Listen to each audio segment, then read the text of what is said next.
জয় নিতাই, জয় গৌর, জয় রাধেশ্যাম। আজকেও আপনাদের সম্মুখে একটি ভিডিও নিয়ে এসেছি। গরুর পুরাণ কি বলছে, গরুর পুরাণ থেকে আমরা সেই অমৃতময় কথা শ্রবণ করব। এর জন্য চাই মনোযোগ দিয়ে আপনারা কথা শ্রবণ করুন। তবে আজকের কথা হলো যে স্নান করা, আমরা যে স্নান করি, এই স্নানের মাধ্যমে আপনাদের কাছে কথা তুলে দেব। আজকের কথা হচ্ছে যে স্নানের ভুল নিয়মে দারিদ্র আসে, ভাগ্য ফেরাতে পারে একটি জিনিস জলে মেশালে। তবে আমরা জানব যে কি সেই জিনিস। এটার জন্য আপনারা সম্পূর্ণভাবে ভিডিওটি দেখবেন।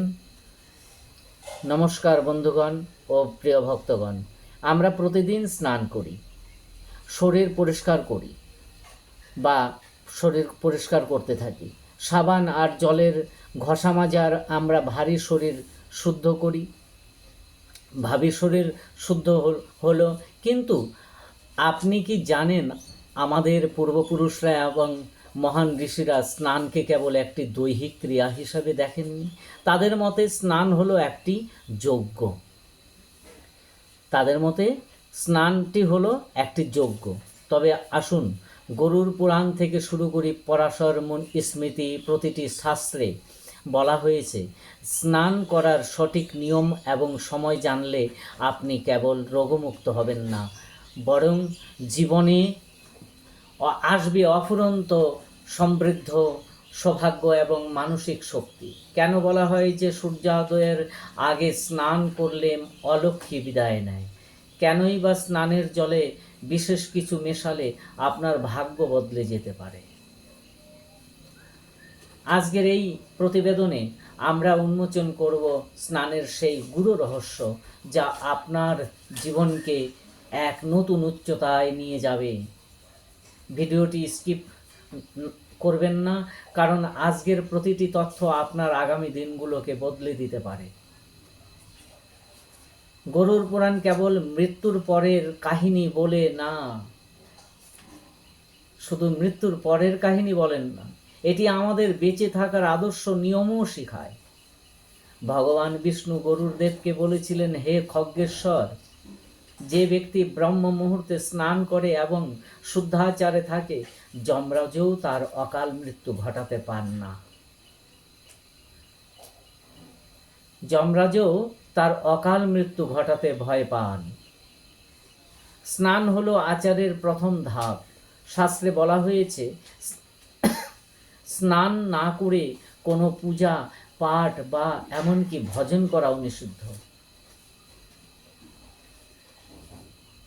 খাবারও নিষিদ্ধ, কারণ স্নান করলে মানুষের শরীরের শক্তি বা ওরা কলুষিত থাকে। গরুর পুরাণে বলা হয়েছে যারা স্নান না করে দিন শুরু করে তাদের সারাদিনের কর্মফল নিষ্ফল হয়। এর কারণ কি? কারণ অপরিচ্ছন্ন শরীরে নেতিবাচক এনার্জি বা তামসিকতা বাসা বাঁধে। শাস্ত্র অনুযায়ী স্নান কেবল জল দিয়ে হয় না, 7 প্রকারের স্নানের কথা বলা হয়েছে। 7 প্রকার। আপনারা মনোযোগ দিয়ে কথা শ্রবণ করুন। 1 নম্বর হচ্ছে প্রথম স্নান, যে ভগবানকে স্মরণ করে মন্ত্র উচ্চারণের মাধ্যমে যে শুদ্ধি, এ হচ্ছে প্রথম স্নান। দ্বিতীয় ভৌম স্নান, পবিত্র মৃত্তিকা বা মাটি মেখে স্নান। আগের কালের লোকগুলো সব মাটি মেখে মেখে তারা স্নান করত পুকুরে। তৃতীয় হচ্ছে আগ্নেয় স্নান, সারা শরীরে পবিত্র ভস্ম মেখে স্নান, যা সাধারণত যোগীরা করেন, যোগী ঋষিরা যারা আছেন তারা করেন। চতুর্থ হচ্ছে বায়ব্য স্নান, গরুর খুরের ধুলো বা গোধূলি শরীরে লাগলে যে শুদ্ধি হয় সেটাও স্নান হয়। তারপর হচ্ছে দিব্য স্নান, রোদ থাকাকালীন যখন বৃষ্টি পড়ে সেই জলে স্নান করা, সেটা দিব্য স্নান। বারুণ স্নান মানে নদী বা জলাশয়ে সাধারণ জলের স্নান। 7 নম্বর হচ্ছে মানস স্নান, মনে মনে নিজেকে ঈশ্বরের চরণে সমর্পণ করে যে আধ্যাত্মিক শুদ্ধি, এটাও একটা স্নান। সাধারণ মানুষের জন্য বারুণ স্নান ও মানস স্নান অত্যন্ত ফলপ্রসূ। এর মাধ্যমে শরীর ও মন উভয়ই পবিত্র হয়। আপনি কখন স্নান করছেন তার উপর নির্ভর করে আপনি কি লাভ করবেন, আপনি কি লাভ করবেন। শাস্ত্র সময়কে 4 ভাগে ভাগ করা হয়েছে। মুনি স্নান ভোর 4টে থেকে 5টে পর্যন্ত, এটি শ্রেষ্ঠ সময়। এই সময়ে স্নান করলে বুদ্ধিশক্তি, সুস্বাস্থ্য এবং আধ্যাত্মিক শক্তি বৃদ্ধি পায়। দেবস্নান ভোর 5টা থেকে 6টা, এই সময়ে স্নান করলে জীবনে যশ, খ্যাতি এবং ধনসম্পদ বৃদ্ধি পায়। একে সৌভাগ্যর স্নান বলা হয়। মানুষ স্নান ভোর 6টা থেকে 8টা, সাধারণ কর্মজীবীদের জন্য এটি সুস্বাস্থ্য বজায় রাখে।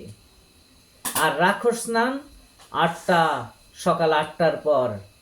শাস্ত্রে বলা হয়েছে যারা রোদ ওঠার অনেক পরে স্নান করে তাদের জীবনে দারিদ্র্য, অশান্তি এবং রোগ লেগেই থাকে। সূর্যাস্তের পর বা অসময়ে স্নান করাও রাক্ষস স্নানের পর্যায়ভুক্ত। গরুড় পুরাণ এবং পদ্মপুরাণে গঙ্গা স্নানকে মোক্ষদায়ক বলা হয়েছে, কিন্তু সবার পক্ষে তো প্রতিদিন গঙ্গায় যাওয়া সম্ভব নয়। তবে কি আমরা সেই পুণ্য পাব না?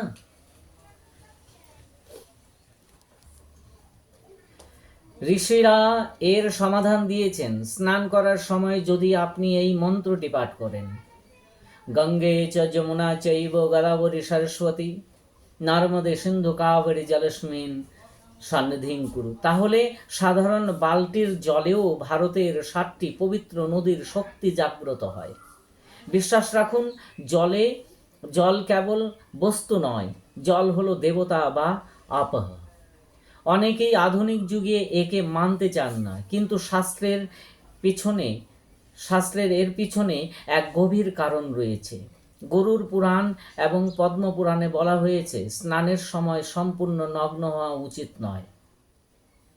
এর 2টি কারণ। প্রথমত, জলাশয়ে বরুণ দেব এবং অন্যান্য জলচর দেবতাদের বাস থাকে, তাদের প্রতি অসম্মান দেখানো হয়।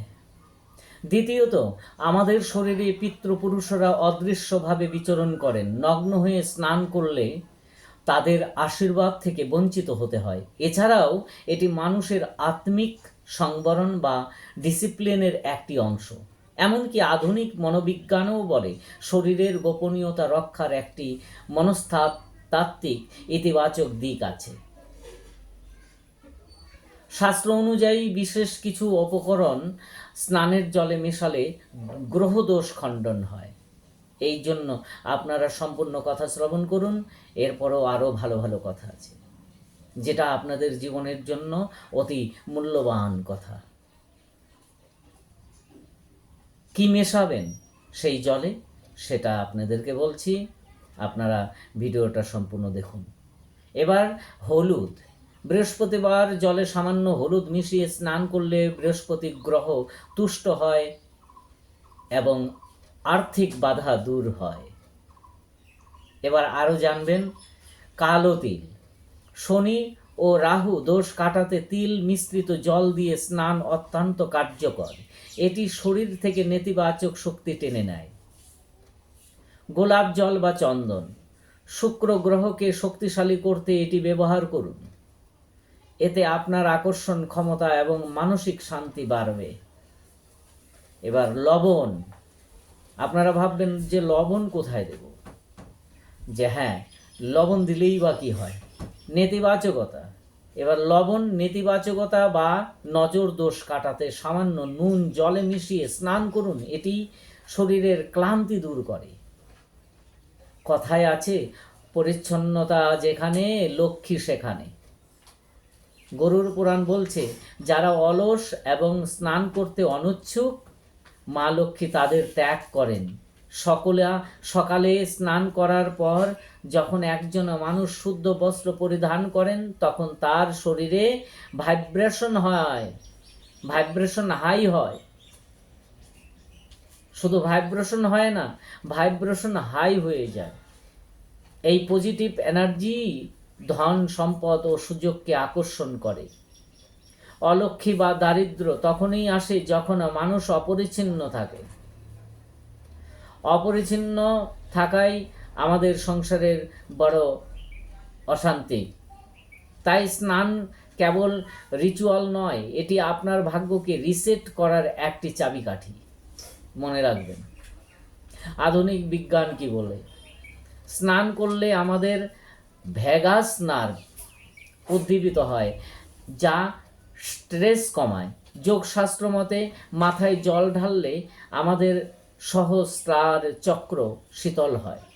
এর ফলে মস্তিষ্কে রক্ত সঞ্চালন বাড়ে এবং মন শান্ত হয়। সকালে ঠান্ডা জলে স্নান করলে আমাদের ইমিউনিটি বা রোগ প্রতিরোধ ক্ষমতা বাড়ে। প্রাচীন ঋষিরা এই বায়োলজিক্যাল প্রক্রিয়াটি জানতেন, তাই তারা স্নানকে ধর্মের সাথে জুড়ে দিয়েছিলেন যাতে আমরা সুস্থ থাকি। এবার আমরা আরও জানব, স্নানের পর আমরা অনেকেই ভুল করি। শাস্ত্রমতে স্নানের পর প্রথমে মাথা এবং তারপর শরীরের বাকি অংশ মোছা উচিত। কেন? কারণ মাথা হলো শক্তির কেন্দ্র। স্নানের পর শরীর যখন ভিজে থাকে তখন মহাজাগতিক শক্তি মাথা দিয়ে প্রবেশ করে, তাই মাথা শুকনো রাখা জরুরি। এছাড়াও স্নান শেষ করেই ভিজে কাপড় বেশিক্ষণ পরে থাকা উচিত নয়, কারণ এতে শরীরের পজিটিভ এনার্জি কমে যায়।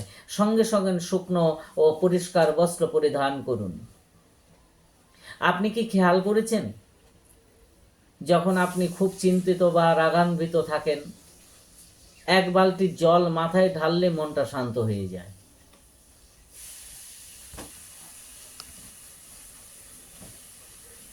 গরুর পুরাণ বলছে, জলের মধ্যে রয়েছে সমন শক্তি। এটি কাম, ক্রোধ ও লোভকে শান্ত করে। যারা প্রতিদিন সকালে স্নান করে তাদের সিদ্ধান্ত নেওয়ার ক্ষমতা অন্যদের চেয়ে অনেক বেশি হয়। স্নান আপনার আত্মবিশ্বাস ও উইল পাওয়ার বাড়িয়ে দেয়। একজন শক্তিশালী মনের মানুষের স্নান কোনোদিন মিস হয় না। একজন শক্তিশালী মনের মানুষ স্নান করতে কোনোদিনও ভুল করে। সকালবেলা স্নান করলে মনে থাকা শক্তি বেড়ে যায়। শাস্ত্রে ঋতুভেদে স্নানের নির্দেশ দেওয়া হয়েছে। মাঘ মাসে শীতকালে স্নানের গুরুত্ব অপরিসীম। মাঘ মাস স্নান করলে শত জন্মের পাপ ধুয়ে যায় বলে বিশ্বাস করা হয়। গ্রীষ্মে দিনে দুবার স্নান শরীরে অতিরিক্ত পিত্ত বা উত্তাপ কমায়। তবে মনে রাখবেন, অসুস্থ অবস্থায় বা খাওয়ার ঠিক পরেই স্নান করা শাস্ত্র এবং বিজ্ঞান উভয় মতেই নিষিদ্ধ। খাওয়ার পর শরীর হজম প্রক্রিয়ার ব্যস্ত থাকে, স্নান করলে সেই প্রক্রিয়া ব্যাহত হয়।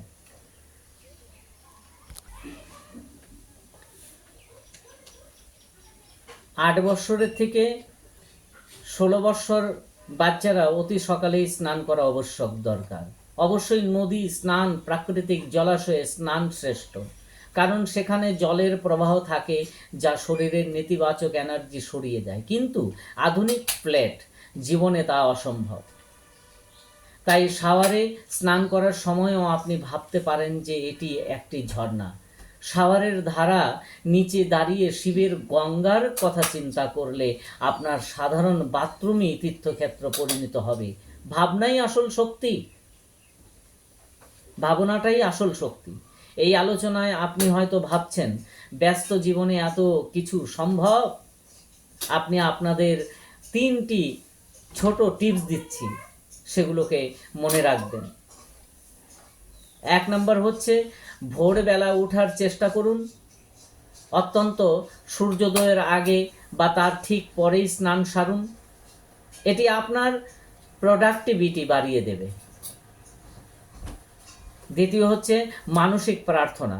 স্নানের 5 মিনিট নিজেকে দিন, জলকে ধন্যবাদ জানান।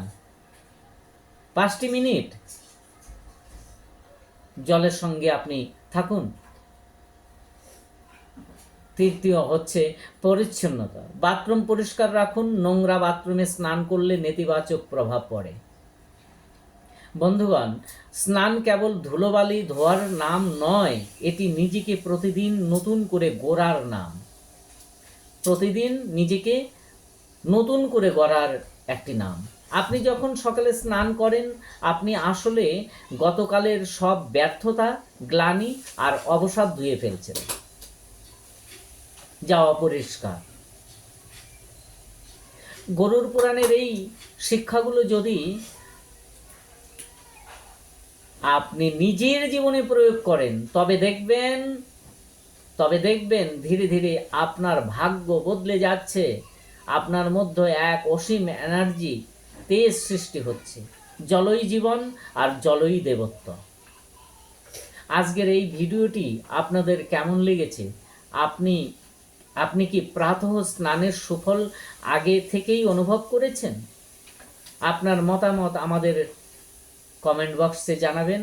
ভিডিওটি ভালো লাগলে লাইক দিন এবং আপনার প্রিয়জনদের সাথে এটি শেয়ার করুন, যাতে তারাও সমৃদ্ধির পথ খুঁজে পায়। তবে আমার ইউটিউব চ্যানেল ভক্তি প্রয়াস চ্যানেল আর ফেসবুক চ্যানেল ভক্তি প্রয়াস চ্যানেল, এই দুটি চ্যানেলেই আপনারা সাথে থাকবেন। এমনই সব পৌরাণিক রহস্য এবং জীবনে দর্শনের তথ্য জানতে আমাদের এই চ্যানেলটি সাবস্ক্রাইব করে বেল আইকনটি প্রেস করে রাখুন। দেখা হবে পরবর্তী পর্বে। ততক্ষণ পর্যন্ত শুদ্ধ থাকুন, সজাগ থাকুন। রাধে রাধে। জয় জয় শ্রী রাধেশ্যাম। জয় নিতাই, জয় গৌর, জয় রাধেশ্যাম।